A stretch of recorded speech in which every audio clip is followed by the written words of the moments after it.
Ayatollah Ali Khamenei के अंतिम दर्शन में पूरा ईरान एकजुट नजर आ रहा है। ईरान में खामनेई की तुलना महान शासक से हो रही है। महान शासक शाह अब्बास से लोग उनकी तुलना कर रहे हैं। आयतुल्लाह अली खामनेई को शाह अब्बास जैसा महान नेता बताया जा रहा है। शाह अब्बास का शासन फारस का स्वर्णिम युग था, गोल्डन पीरियड माना जाता था, और अब शाह अब्बास के नेतृत्व से हो रही है आयतुल्लाह अली खामनेई के शासन की तुलना। तो ये तस्वीरें आपको दिखा रहे हैं तेहरान के ग्रैंड मुसल्ला में इस वक्त किस तरह से हजारों लाखों लोगों का हुजूम उमड़ा हुआ है अपने प्रिय नेता को श्रद्धांजलि देने के लिए।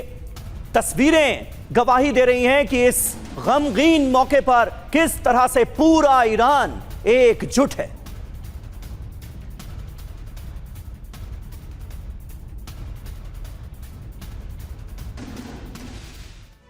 तो देखिए, आयतुल्लाह अली खामनेई की जान ले ली गई थी, अमेरिका और इजराइल के हमले में उनकी जान गई थी, और अब उनके जाने के बाद लोग याद कर रहे हैं फारस के शाह अब्बास को। शाह अब्बास कौन थे? आज उनकी तुलना खामनेई से क्यों की जा रही है, इसके बारे में आपको बताते हैं। और इसके लिए आपका यह जानना जरूरी है कि शाह अब्बास का रोल ईरान को आगे बढ़ाने में क्या रहा। करुणा के पास चलते हैं। बिल्कुल समीर, तो शाह अब्बास महान, आयतुल्लाह की नई पहचान आखिरकार कौन थे? आप देखिए सवाल, क्या 400 साल बाद फारस का इतिहास एक बार फिर से लौट रहा है? शाह अब्बास को आप जानिए। 400 साल पहले फारस का सबसे महान शासक, शासन में 1588 से 1629 फारस का यह स्वर्णिम युग था। सफाविद राजवंश को ऊंचाई तक शाह अब्बास ने पहुंचाया, फारस को सैन्य, आर्थिक और सांस्कृतिक शक्ति बनाया, काकेशस से लेकर फारस की खाड़ी तक प्रभाव फैलाया, व्यापारिक मार्गों पर पकड़, क्षेत्रीय राजनीति में काफी अहम भूमिका रही। जी हां, तो ये थे शाह अब्बास। अब 400 साल पुराने शाह अब्बास के फारस और आज के ईरान के प्रभाव क्षेत्र के बीच एक तुलना करके हम आपके सामने रखने जा रहे हैं। बहुत इंटरेस्टिंग फैक्ट है, जरा गौर से देखिएगा। 400 साल पहले शाह अब्बास महान ने फारस को उसकी सबसे बड़ी ताकत और सबसे बड़े विस्तार तक पहुंचाया था। 1588 से लेकर 1629 तक उनके शासन में फारस की सीमाएं इराक के Baghdad, Caucasus, Azerbaijan, Armenia, Georgia, Dagestan, Turkmenistan, Afghanistan के हेरात और कंधार, बलूचिस्तान और फारस की खाड़ी और हॉर्मुज तक फैल गई थी। सोचिए कितना विस्तार दिया उन्होंने अपने शासनकाल में। उस दौर में फारस पश्चिम एशिया की सबसे प्रभावशाली ताकत बनकर उभरा था। आयतुल्लाह अली खामनेई के दौर में ईरान ने इराक, सीरिया, लेबनान और यमन में अपने सहयोगी नेटवर्क के जरिए जबरदस्त प्रभाव बढ़ाया। हॉर्मुज स्ट्रेट, फारस की खाड़ी, लाल सागर और काकेशस तक ईरान की रणनीतिक मौजूदगी और धमक पहुंची। इसलिए आज ईरान में आयतुल्लाह अली खामनेई की तुलना शाह अब्बास महान से की जा रही है, और लोग कह रहे हैं कि ये दूसरे शाह अब्बास महान थे जिन्होंने ईरान को इस मकाम पर पहुंचाया। हमारे साथ खास मेहमान भी मौजूद हैं। शुरुआत डॉक्टर संदीप त्रिपाठी आपसे करेंगे। आज आयतुल्लाह अली खामनेई के जाने के बाद जिस तरह से पूरा ईरान एकजुट नजर आ रहा है, ईरान की ताकत का लोहा दुनिया मान रही है, यह तो अमेरिका और इजराइल के लिए बहुत बड़ा झटका है ही, लेकिन इन तस्वीरों के साथ ईरान पूरी दुनिया को एक मैसेज देता हुआ भी नजर आ रहा है। आपके हिसाब से वो बड़ा संदेश क्या है? देखिए समीर जी, जब आयतुल्लाह खामेनी साहब का असैसिनेशन नहीं हुआ था और वो एक डर हमेशा अमेरिका और इजराइल दिखाता रहा कि हम मार देंगे, तो वो तब भी वो कहते थे कि मेरी मृत्यु जो है ईरान को एक नया जीवन देगी। कई बार जब एक नेता, एक लीडर जिसका बहुत बड़ा एक मास अपील होता है, जब देश के लिए उसके बहुत अच्छे कुछ कार्य होते हैं, उससे क्या होता है, उसकी मृत्यु भी एक नया जीवन देती है, एक नया लाइफलाइन देती है राष्ट्र को। और मुझे लगता है कि ईरान उनके असैसिनेशन के बाद से जो लड़ाई लड़ पाया वो कहीं ना कहीं इंस्पिरेशन रहा है वहाँ के IRGC को और ईरानियन की लीडरशिप में। और इसीलिए ईरानी लीडर्स हमेशा कहती थी कि कितने आप खामनेई को मारोगे। तो कह सकते हैं कि ये जो तुलना भी आप बता रहे थे शाह अब्बास की, जनरली होता क्या कि जब एक महापुरुष किसी राष्ट्र का बहुत एक कंट्री को उस ऊंचाई पर ले जाते, जब ऊंचाई की बात करता हूं तो वहां स्वाभिमान और कंट्री की संप्रभुता से जुड़ी हुई होती है कि वो कंट्री जब झुकने के लिए तैयार नहीं है, वो कंट्री जब किसी हेजमनी को चैलेंज देने को तैयार है, उस समय आपने दिखाया था कि जो नेटवर्किंग है। और ईरान का जो बार बार हम वॉर के समय में जिक्र कर रहे थे कि आखिर हार क्यों नहीं रहा है, उसका रीजन यह है कि सिविलाइजेशनल कंट्री है, और जो आज तुलना आप दिखा रहे हैं यही रीजन है सिविलाइजेशनल कंट्री का होने का। जो देश का एक अतीत बहुत स्वर्णिम रहा हो और वो एक्सपेंशन रहा हो, वो एक्सपेंशन भी कल्चरल आधार पर बना रहा हो, उस नेता को हराना, वहाँ की जनमानस को हराना मुमकिन होता है। इसीलिए अमेरिका जब ट्रंप इस जनाजा को देख रहे थे, जब जनसैलाब को देख रहे थे, तो उनको यही कह रहे थे हो सकता है कि मैं मार दूं 1 सेकंड में, लेकिन ट्रंप को मालूम है कि ये ईरान है, ये 40 दिनों तक आप नहीं मार पाए, इतने दिनों तक गिड़गिड़ाते रहे, तो ये जनसैलाब मुझे लगता है ईरान को एक नई जिंदगी देगा और ईरान के जो सिविलाइजेशनल स्टेट के जो कंसेप्ट है उसको भी आगे बढ़ाएगा। बिल्कुल, और ये पूरी तरह से जो दाव है, कहां तो ट्रंप ने सोचा होगा कि 28 तारीख के हमले में आयतुल्लाह अली खामनेई की मौत हो गई, उसके बाद पूरा ईरान टूट जाएगा, बिखर जाएगा और घुटनों पर आ जाएगा। लेकिन हम देख रहे हैं कैसे और ज्यादा एकजुट होता हुआ, अपनी ताकत दिखाता हुआ ईरान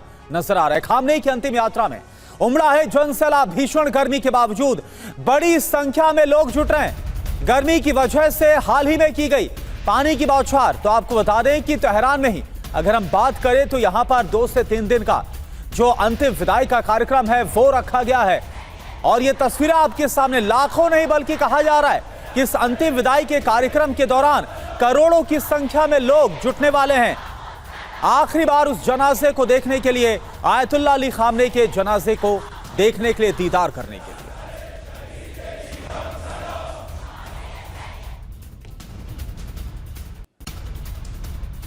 और आयतुल्लाह खामनेई की अंतिम यात्रा की तैयारियां तेज हो गई हैं। हुसैन स्क्वायर से आजादी स्क्वायर तक ये अंतिम यात्रा निकाली जाएगी।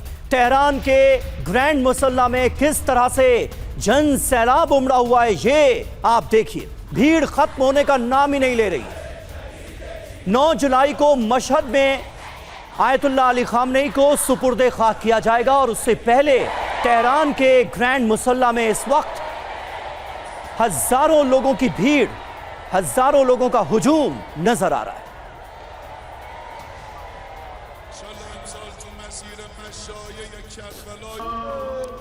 सुपुर्दे खाक कार्यक्रम में बड़ी संख्या में लोग शामिल हो रहे हैं। ईरान ने इसे राष्ट्रीय एकता और समर्थन का प्रतीक बताया है। कार्यक्रम में अमेरिका इजराइल से बदला लेने की मांग लोग करते नजर आ रहे हैं। लोगों के दिलों में गुस्सा भरा है अमेरिका और इजराइल के लिए, जिनके हमले में आयतुल्लाह खामनेई और उनके परिवार के तमाम लोगों की जान गई। अमेरिका इजराइल के खिलाफ लोगों में जबरदस्त आक्रोश नजर आ रहा है। अब यूएस इजराइल को क्या संदेश दिया गया है, आप देखिए। ईरान किसी के सामने झुकने वाला नहीं है। संप्रभुता पर कोई भी समझौता ईरान नहीं करेगा। ईरान किसी दबाव के आगे नहीं झुकेगा। बड़ी बात क्या है यह भी आप समझिए। खामनेई की शहादत अंत नहीं है, बल्कि यह नए दौर की शुरुआत है। यानी कि जो दाव है वो उल्टा पड़ता हुआ नजर आ रहा है। डोनाल्ड ट्रंप और इजराइल ने जो सोचा था हो बिल्कुल इसके उल्टा रहा है। ब्रिगेडियर शरदेंदु सर, एक बात बताइए कि हमने देखा, कल हम तस्वीरें भी दिखाई है, सऊदी अरब का भी जो डेलीगेशन है वो अंतिम विदाई के दौरान वहां पर पहुंचा हुआ है। जो कार्यक्रम रखा गया है तेहरान के अंदर, न्योता नहीं दिया गया था, लेकिन इसके बावजूद वो पहुंचे। कई और देशों के प्रतिनिधिमंडल लगातार वहां पर पहुंच रहे हैं। कूटनीतिक तौर पर भी ये कितना बड़ा संदेश, और जो तस्वीरें एकता की, एकजुटता की और आक्रोश के बदले की नजर आ रही हैं, उसे आप कैसे देखते हैं?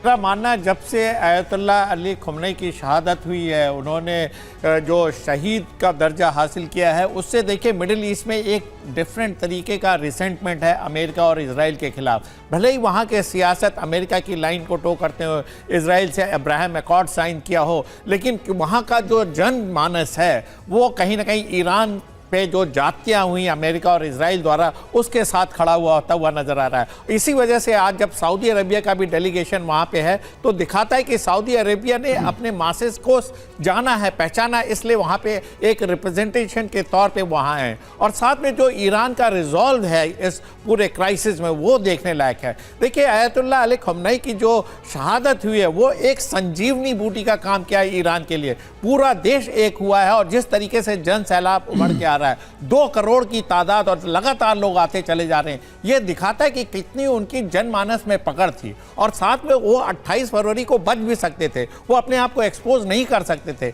लेकिन उन्होंने अपनी जनता के साथ खड़ा होना प्रेफर किया और बोला कि अगर मेरी शहादत हो भी जाती है तो वो ईरान को एक नई दिशा में एकजुटता के लिए प्रेरित करेगा। तो एक बहुत बड़ा बलिदान उन्होंने दिया है देश के लिए। और जिस तरीके से उन्होंने पूरे ईरान को मिडिल ईस्ट में उनका वर्चस्व स्थापित करने के लिए बहुत प्रयत्न किए, तमाम प्रॉक्सीज को, चाहे वो लेबनान में ऑपरेट कर रहे हो, सीरिया में ऑपरेट कर रहे हो, इराक में कर रहे हो, यमन में कर रहे हो, एक बहुत ही बृहद तरीके से सोच थी।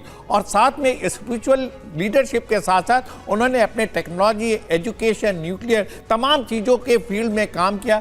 इससे उनकी पहुंच थी और वो कभी डरे नहीं। जब भी उन्होंने देखिए अपने जनमानस को एड्रेस किया, कितना बड़ा हुजूम इकट्ठा होता था, कितने प्रोटेस्ट हुए, हर तीसरे महीने ईरान में प्रोटेस्ट होते थे, लेकिन जब वो पब्लिक के बीच में आते थे कितना बड़ा हुजूम आता था। और उनकी पॉपुलैरिटी को देखते हुए देखिए 100 से ज़्यादा देशों के प्रतिनिधि वहाँ पे तेहरान में आए हुए हैं। तो ये दिखाता है कहीं ना कहीं पूरा वर्ल्ड एग्रीव था। और जो ईरान के साथ लगातार अमेरिका की स्ट्राइक और इजराइल की स्ट्राइक हो रही थी, उससे कहीं ना कहीं वर्ल्ड 2 भागों में बटा है, इसमें कोई दो राय नहीं है। और आगे आने वाले दिनों में भी एक सीक्वल का काम और ईरान और बड़ी ताकत के साथ उभरता हुआ नजर आ रहा है, ये भी अगर कहा जा रहा है तो बिल्कुल सही है। और खास बात यह है कि इस हमले में आयतुल्लाह अली खामनेई की जान तो गई ही थी, 14 महीने की उनकी पोती की भी जान चली गई थी, उनकी पत्नी की जान चली गई, बेटी की जान चली गई, दामाद की जान चली गई। आज उन सबको भी श्रद्धांजलि देते हुए लोग नजर आ रहे हैं, क्योंकि उनके ताबूत भी वहां पर रखे गए हैं। ट्रंप की एक बार फिर इस बीच ईरान को चेतावनी सामने आई है।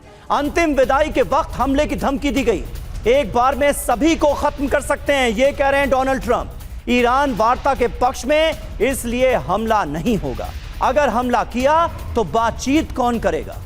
ये डोनाल्ड ट्रंप का बयान है ऐसे मौके पर। और एक और बड़ी खबर आपको बताएं, अली खामनेई के अंतिम दर्शन पर ट्रंप का बयान। ईरानी लोगों को रोते हुए देखकर हैरानी हो रही है। मुझे लगा था लोग खामनेई से नफरत करते हैं, हो सकता है ये आंसू नकली हो। ट्रंप जो कुछ भी बोल देते हैं, इस बार भी ऐसा लग रहा है कि उनको समझ में नहीं आ रहा, या फिर ये हताशा में, निराशा में और फ्रस्ट्रेशन में दिया हुआ बयान है, क्योंकि ट्रंप को ही अपनी हार साफ तौर पर नजर आ रही। कहा तो सोचा था आयतुल्लाह अली खामनेई के जाने के बाद ईरान सरेंडर कर देगा, लोग इस्लामिक शासन के खिलाफ होंगे, पहले जो तस्वीरें भी आई थी उसको देखते हुए। लेकिन अब ट्रंप ये बोल रहे हैं कि ईरानी लोगों को रोते हुए देखकर मुझे हैरानी हो रही है। मुझे तो लगा था कि लोग खामनेई से नफरत करते हैं, हो सकता है कि आंसू ही नकली।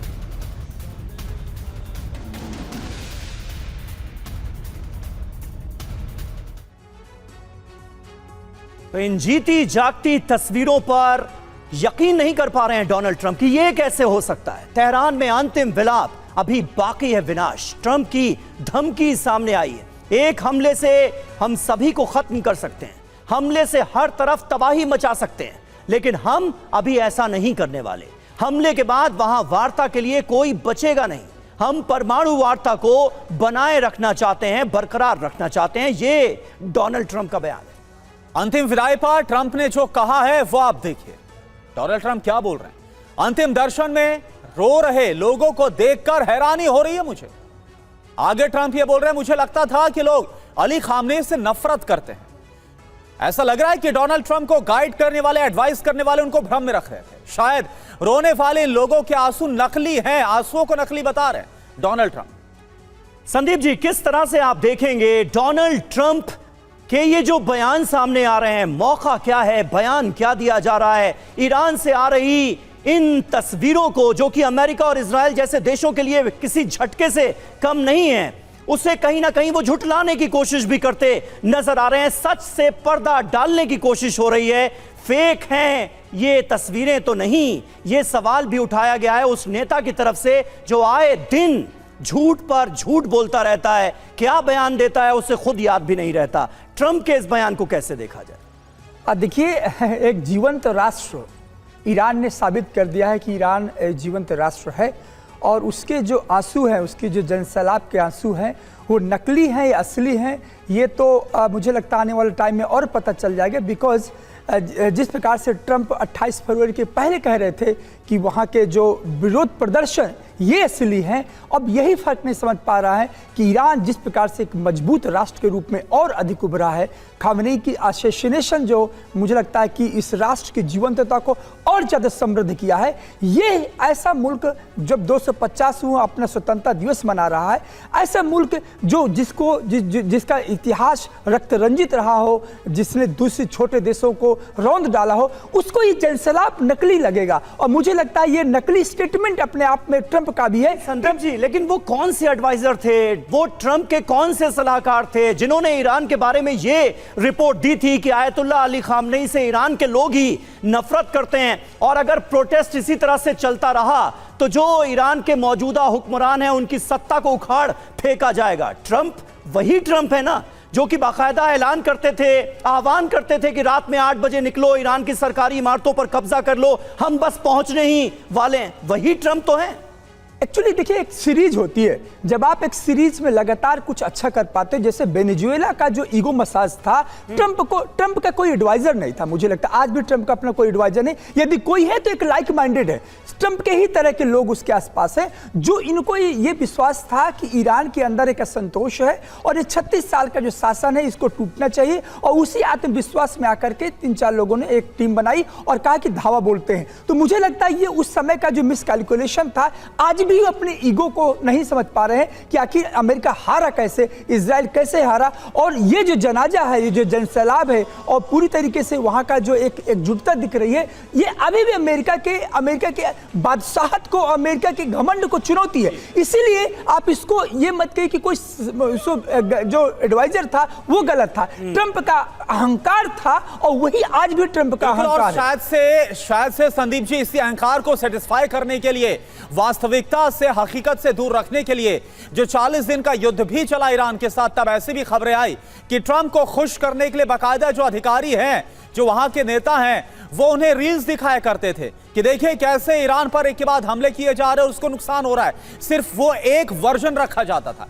एक और बड़ी खबर, अली खामनेई की अंतिम यात्रा से यूएस इजराइल को, ईरान को एक संदेश दिया गया है। ईरानी सांसद अली खेजियान ने क्या कहा है? अंतिम दर्शन में बदले की आवाज उठ रही है। विदाई सिर्फ धार्मिक और भावनात्मक सभा नहीं है, अमेरिका और इजराइल के खिलाफ बदले की आवाज और बुलंद हो रही है, यह कहा गया है। तो खामनेई के अंतिम दर्शन में जमा लोगों की भीड़ से अमेरिका और इजराइल भी परेशान है, और ईरान इसको अपने दुश्मनों के खिलाफ आक्रोश बता रहा है। ईरान के लोग अमेरिका इजराइल से क्यों खफा हैं, यह भी आइए समझते हैं।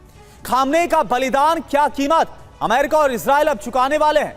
पहली वजह है क्या सुप्रीम लीडर खामनेई की हत्या कर दी गई। दूसरी वजह है 3000 से ज्यादा लोगों की मौत हुई है अमेरिका और इजराइल के हमले के दौरान, 40 दिन के युद्ध के दौरान। तीसरी वजह है ईरान पर थोपे गए हैं एक के बाद एक प्रतिबंध। चौथी वजह है यूरेनियम संवर्धन पर एमओयू में ये जो कहा गया कि रोक लगाई जाएगी।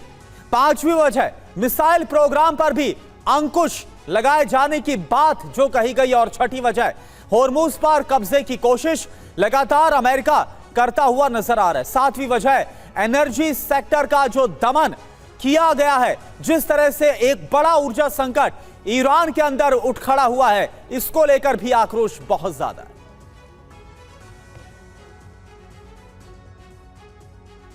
तो देखिए किस तरह से ईरान की आवाम इस वक्त सड़कों पर उतरी हुई है, किस तरह से गमगीन माहौल नजर आ रहा है। ये तस्वीरें साफ तौर पर गवाही दे रही हैं कि ईरान के supreme leader Ayatollah Ali Khamenei के जाने का किस कदर गम वहां पर लोग मनाते नजर आ रहे हैं, सीना पीटते नजर आ रहे हैं, मातम करते हुए नजर आ रहे हैं। मुहर्रम के इस महीने में ये तस्वीरें ग्रैंड मुसल्ला तेहरान की हम आपको दिखा रहे हैं, जहां पर लोगों का हुजूम खत्म होने का नाम ही नहीं ले रहा है। और एक और अहम खबर इस वक्त आ रही है, राष्ट्रपति ट्रंप की करीबी मानी जाती हैं लॉरा लूमर, काफी विवादित शख्सियत हैं, वो एक बड़ा दावा कर रही हैं। सुपुर्दे खाक कार्यक्रम में लगे अमेरिका विरोधी नारे। कार्यक्रम में शामिल हुआ रूस का डेलीगेशन। अमेरिका के खिलाफ आक्रोश के पीछे रूस का हाथ बताया गया है उनकी तरफ से। यानी ये जो आक्रोश नजर आ रहा है, ये जो लोगों की एकजुटता नजर आ रही है, लूमर का ये कहना है कि रूस का डेलीगेशन भी यहां पर पहुंचा है। शरदेंदु सर, जो बयान दिया गया है ट्रंप की करीबी लॉरा की तरफ से, आखिर कैसे अमेरिका इस बात की उम्मीद कर लेगा कि जिस अमेरिका ने आयतुल्ला अली खामनेई को मारा, 3000 की संख्या में ईरानियों की मौत हुई है, मासूमों की मौत हुई है, उसके समर्थन में क्या वहां पर नारे लगेंगे क्या? देखिए, मेरा मानना है जिस तरीके से अमेरिकन एडमिनिस्ट्रेशन के बयानात आते रहते हैं, वो एक नैरेटिव बिल्ड करते हैं। वो अपनी किसी भी कीमत पे हार मानने को तैयार नहीं है। ट्रंप का काम करने का तरीका है कि अपनी लाइन को अगर बड़ा करना है तो दूसरे की लाइन छोटा कर दो, और वो अपनी लाइन को इंक्रीज करने के लिए कोई ऐसा कॉन्क्रीट कदम नहीं उठाते। तो हर बार ईरान को डिस्क्रेडिट करना चाहते हैं। अब तो वो ये भी बोलते हैं ये घड़ियाली आंसू हैं, इसमें रूस का हाथ है, जिस तरीके के प्रदर्शन हो रहे हैं और एंटी अमेरिकन सेंटिमेंट वहाँ जगह है। लेकिन जब आप किसी हेड ऑफ स्टेट को मार देंगे, पहले दिन ही असैसिनेट कर देंगे और दूसरे बार उनके तमाम लीडरशिप को खत्म कर देंगे और लगातार बमबारी करेंगे, तो वहां का जनमानस आपकी बड़ाई नहीं करेगा। बल्कि देखिए, ईरान को एकजुट कर दिया है, और यही ईरान था 1979 के पहले आपके पिछलग्गू बना हुआ था। आपने शाह ऑफ ईरान में के साथ मिलकर इतनी वहां मिस एडमिनिस्ट्रेशन किया, इतना लग्जरी वाला एनवायरनमेंट होता है कि जो वहां का आम नागरिक कट ऑफ हो गया, इसलिए सत्ता परिवर्तन हुआ। और फिर 79 से लेके आज तक लगातार ईरान एकजुट होता रहा। उसने अपनी दिशा बदली, अपनी नीतियां बदली और लोगों के प्रति जोड़ा। ये है रिजल्ट। इसकी वजह से 2 करोड़ लोग आज देखिए मातम में शामिल हुए, जिस तरीके से उनके जनाजे में शामिल हो रहे हैं। तो अमेरिका कोई भी लॉजिक दे दे, कोई भी नैरेटिव चला ले, लेकिन वो सच्चाई से हमेशा दूर रहता है। बिल्कुल। और अमेरिका ने ये लॉरा लूमर की तरफ से ये बात जो है वो सामने रखी गई है, जो कि अपने बयानों को लेकर खासा विवाद में रही है। इससे पहले भी कई रेसिस्ट बयान उनके, रेसिज्म को लेकर वो चर्चा में रहे। भारत विरोधी भी कई बयान उन्होंने दिए हैं, और अब एक नया एंगल देती हुई नजर आ रही हैं कि रूस है इसके पीछे। इस आक्रोश के पीछे क्या कोई देश हो सकता है, या किसी के होने की जरूरत है? क्योंकि यहां पर तो ईरान के लोग, ईरान की आवाम अपने नेता के जाने के बाद गम मनाती हुई नजर आ रही है। खामनेई की अंतिम यात्रा में हूती डेलीगेशन भी पहुंचा है। हूती समर्थकों को भी झंडों के साथ देखा गया है, ये जानकारी मिल रही है। तो यमन में जो हूती विद्रोही हैं, उनका भी एक डेलीगेशन पहुंचा है अंतिम यात्रा में शामिल होने के लिए।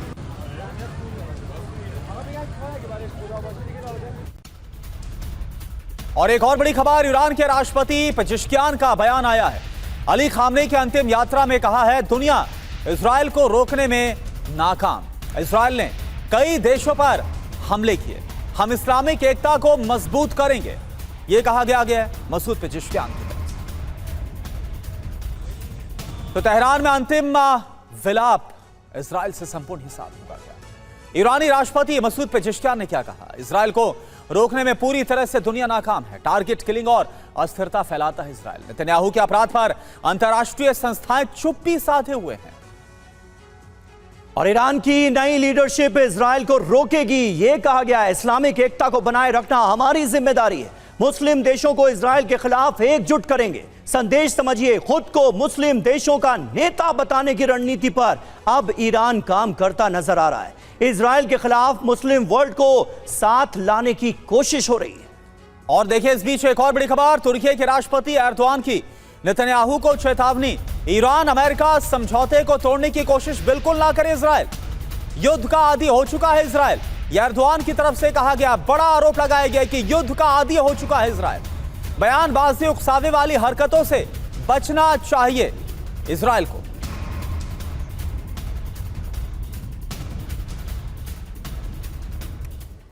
और वहीं हॉर्मुज पर नया टैक्स, फिर बढ़ेगा विवाद। ये पूरी खबर अब आपको जल्दी से बताते हैं। हॉर्मुज स्ट्रेट में नया टोल वसूलने की तैयारी में है ईरान। हॉर्मुज से गुजरने वाले जहाजों से ईरान टोल वसूलेगा। नए टोल में सिर्फ मित्र देशों को ही विशेष छूट दी जाएगी। चीन में ईरानी राजदूत रहमानी फाजिल ने यह जानकारी दी है। हॉर्मुज में टैक्स लगा तो होगा क्या? अमेरिका ईरान के बीच तनाव में इजाफा होगा। एमओयू में हॉर्मुज में टैक्स की बात नहीं है, यानी जो एमओयू दोनों देशों की तरफ से साइन हुए हैं उसमें इसका जिक्र नहीं है कि ईरान टैक्स वसूलेगा। ट्रंप पहले से ही ईरान को धमकी देते आए हैं। टैक्स लगाने के नतीजे बेहद विध्वंसक साबित हो सकते हैं। तो देखना यह होगा कि हॉर्मुज स्ट्रेट को लेकर आने वाले वक्त में ईरान करता क्या है।